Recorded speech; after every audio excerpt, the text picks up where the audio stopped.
Hi, Peter Charles here of Hooked Fly Fishing, and today let's take a look at spinning deer hair. Now, I'll warn you ahead of time, I haven't done a lot of deer spinning over the last 10 years or so. I used to do a lot. When I got into fly tying about 91, 92, I got into tying all sorts of deer hair patterns, and I kind of drifted away from it. So I'm not going to be doing the neatest one that you've ever seen. I mean, there are better YouTube videos if you want to see neat. But if you want to see the basic techniques without a lot of extras and just basically a stripped down way of doing deer hair spinning, let's get going.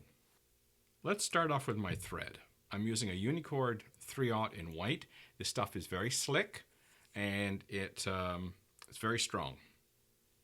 So it's so slick I have to make sure I really bind that down. It's almost like tying with floss. And it's so tough. Look how hard it is for me to cut it with the scissors. It doesn't want to cut. So this stuff is really good. So what we're going to do is I'm going to take my rather well-used pelt here, and I'm going to cut off roughly the diameter of my half-hitch tool here. Now, when you get a clump of deer hair, there's lots of underfur in here, and you want to clear that all out, and there's some short bits of hair in there as well. One approach is to use a toothbrush. You could use a comb, you could use a bodkin, or you can just flick it with your fingers. So I'm going to work this over the garbage can and get that underfur out. And any short loose bits. Now you can stack it if you want. Just use your fingers to help you stack it. You can put in a deer hair stacker too if you wanted to. Now I'm going to cut just the tips off. So it evens it up. Now here's the bit that I screw up all the time, and I'm not careful about lining it up so it's just in the middle.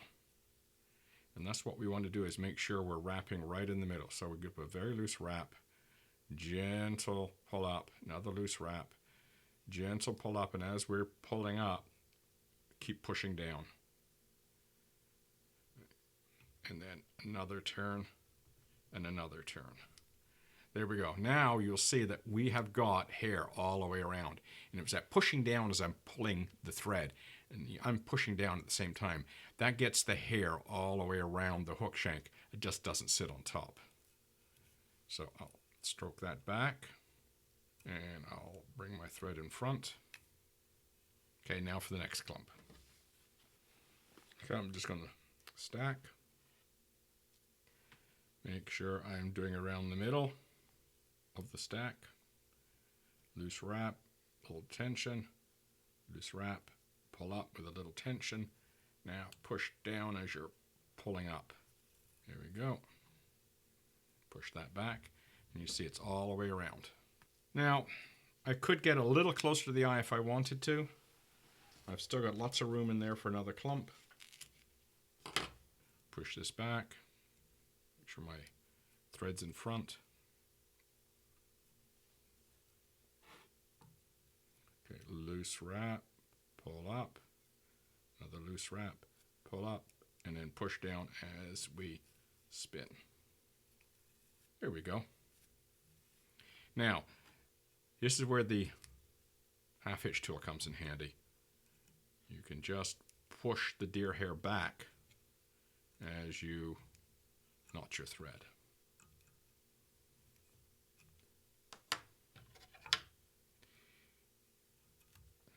Now, there is a bit of room here for me to add some more material if I wanted to. I could put a bit more deer hair in there.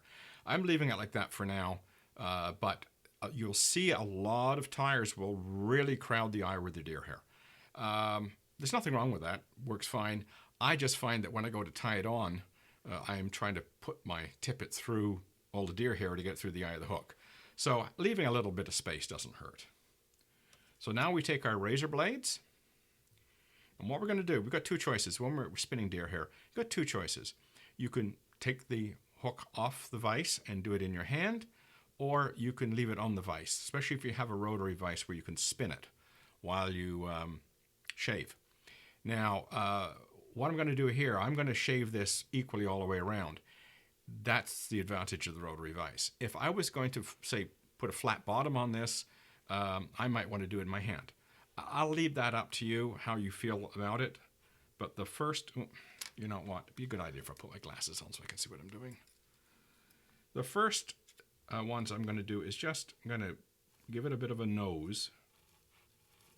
And you see, I don't push. I saw it back and forth. And I'm going up as an upward angle. So this gives it a little bit of a nose. Take your time.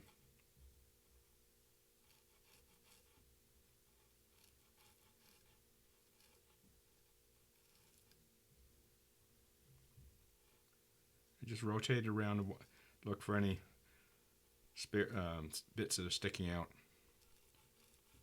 And then just saw your way back.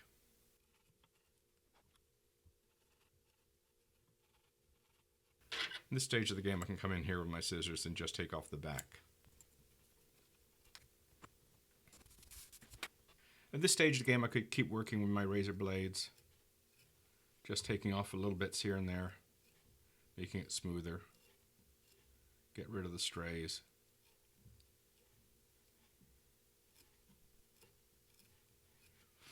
And you notice this is not a heavily packed head.